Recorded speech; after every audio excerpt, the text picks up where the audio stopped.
Cuando hablamos de intercambio de información a través de los mensajes, mediante realizados con nuestra voz o con la palabra hablada, es lo que nosotros llamamos comunicación oral.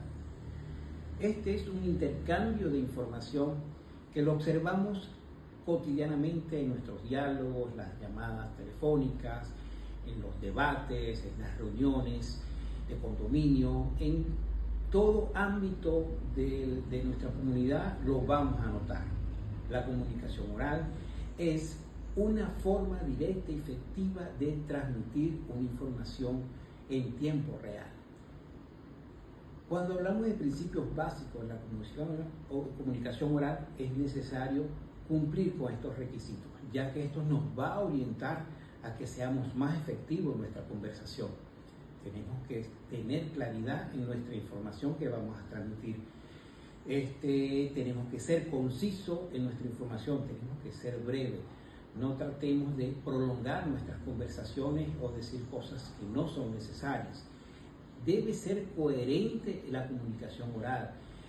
Así garantizamos la conexión de las oraciones que estamos transmitiendo. La adaptación al público es necesario. No todos los seres humanos tienen la misma posición social y cultural. Tenemos que entender esas diferencias y tenemos que adaptarnos a esa condición que está ese interlocutor o receptor. Lo otro que tenemos que tomar en cuenta es la repetición. La repetición en exceso no es buena, debe ser bien controlada en momentos de énfasis. Hay otra situación que le llevamos énfasis en nuestra información. Sí, hay oraciones que podemos destacar ciertas frases, ciertas palabras para darle orden a nuestra información y así mayor comprensión en la información que estamos tratando. Ser corteses, debemos saludar y presentarnos. Esto es una norma importante que debemos cumplir en nuestra comunicación oral. Lo otro es la cercanía. Mientras estemos cerca y hablando, mantengamos una distancia personal y podemos comunicarnos, donde no tengamos que gritar, sino mantener un lenguaje controlado, eso es una buena comunicación oral. Gracias. Buenas tardes, mi nombre es Yoseli Duerto, estudiante de Psicología de la Universidad de Yacambú. El día de hoy les vengo a hablar sobre dos habilidades fundamentales en la comunicación oral: hablar y escuchar.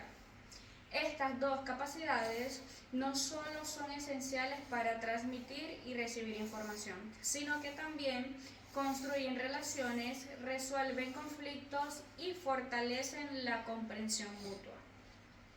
Hablar es la habilidad de expresar ideas, sentimientos, opiniones o conocimientos de forma clara y efectiva.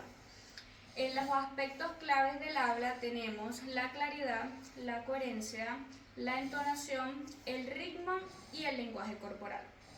Según Bill Gates, hablar implica dos dimensiones: la dimensión motriz, que se refiere a la fluidez, pronunciación y entonación, y la dimensión interactiva, que abarca la organización, la adecuación del lenguaje y la estrategia comunicativa.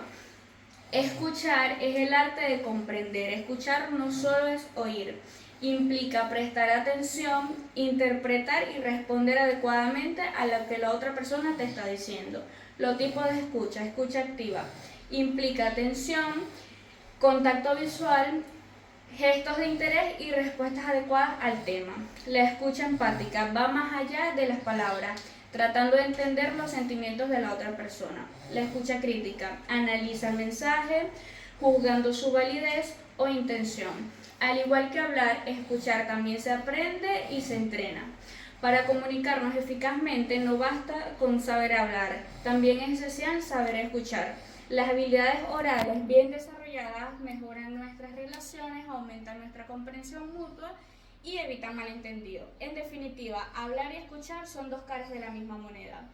Su dominio es fundamental para una buena comunicación efectiva. Muchas gracias. Hola, mi nombre es Diana Mourato Romero y hoy les hablaré sobre un tema que está presente en todo momento, incluso cuando no decimos ninguna palabra: el lenguaje no verbal. Aunque muchas veces nos enfocamos solo en lo que decimos, lo cierto es que la mayor parte de la comunicación ocurre sin palabras. Lo hacemos con el cuerpo también. El cuerpo habla y a veces mucho más fuerte. El lenguaje no verbal se refiere a todos esos gestos, posturas y expresiones que acompañan o reemplazan el lenguaje hablado. Algunos de sus elementos principales son la expresión facial. Una mirada o una sonrisa pueden transmitir más que 1000 palabras. La postura corporal. Si estoy erguida, muestro seguridad, o si me encojo, puede interpretarse como miedo o desinterés. Los gestos con las manos nos ayudan a enfatizar, aclarar lo que estamos diciendo. La proxémica, que es la distancia interpersonal, no es lo mismo hablarle a alguien de cerca que desde lejos. Eso también comunica. El contacto visual, mantenerlo transmite atención, seguridad y conexión. Evitarlo puede interpretarse como nerviosismo o evasión. Y la apariencia personal, desde cómo nos vestimos hasta cómo nos movemos. Todo genera una primera impresión incluso antes de hablar. Todos estos elementos refuerzan o contradicen lo que decimos. Por eso es tan importante ser conscientes de ellos. En conclusión, el lenguaje no verbal es una herramienta poderosa que puede ayudar o perjudicar nuestra forma de comunicarnos. No basta con lo que decimos, sino cómo lo decimos. Dominar estos elementos y aplicarlos con intención nos permite expresarnos de forma más completa, clara y auténtica. Muchas gracias por su atención. Modelo de expresión oral según Baigate. Hola, buenas tardes. Mi nombre es Richard Jaramillo.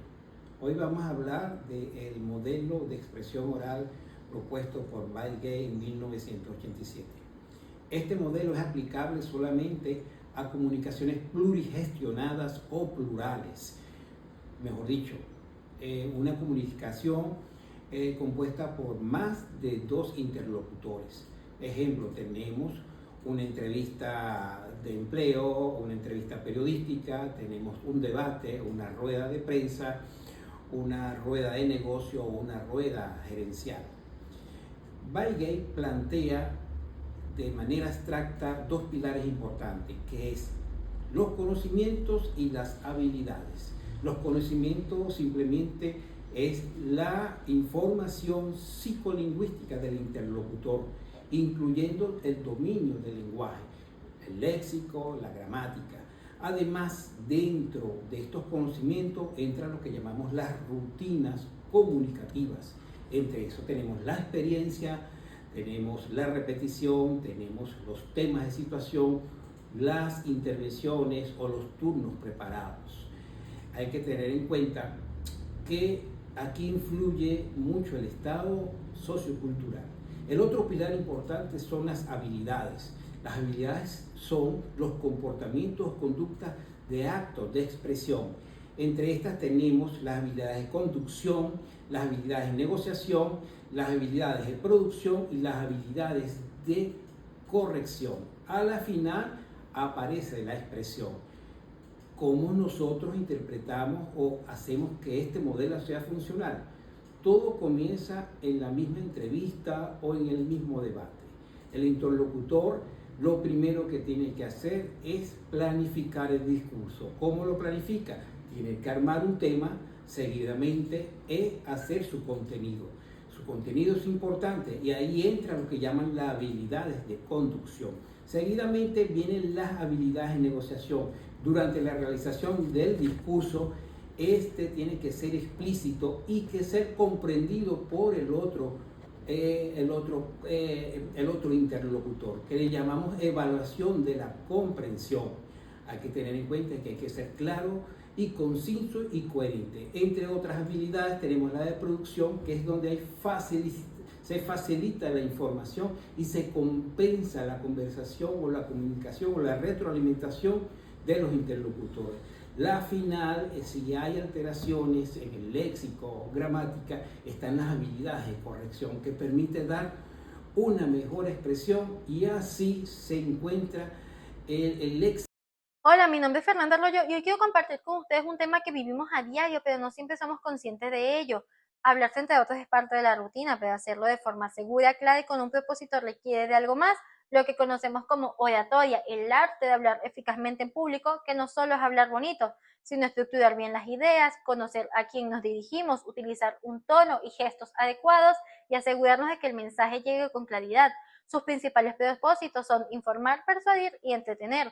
Ahora bien, cuando utilizamos la oratoria lo hacemos con una herramienta fundamental, el discurso, que no es más que una exposición organizada de ideas con una intención específica, ya sea explicar, convencer o simplemente compartir. Y para que éste tenga una estructura bien hecha, debe tener una introducción, un desarrollo y una conclusión. Dependiendo del entorno donde nos comuniquemos, existen diferentes tipos de discurso, como el formal académico, caracterizado por una estructura clara, un lenguaje preciso y un tono objetivo. Se utiliza en contextos científicos, académicos y empresariales. Un claro ejemplo de este tipo de discurso sería algo como: distinguidos miembros del comité, según Fonseca Llerena 2011, el discurso formal académico debe tener una estructura clara y lógica para asegurar el conocimiento compartido.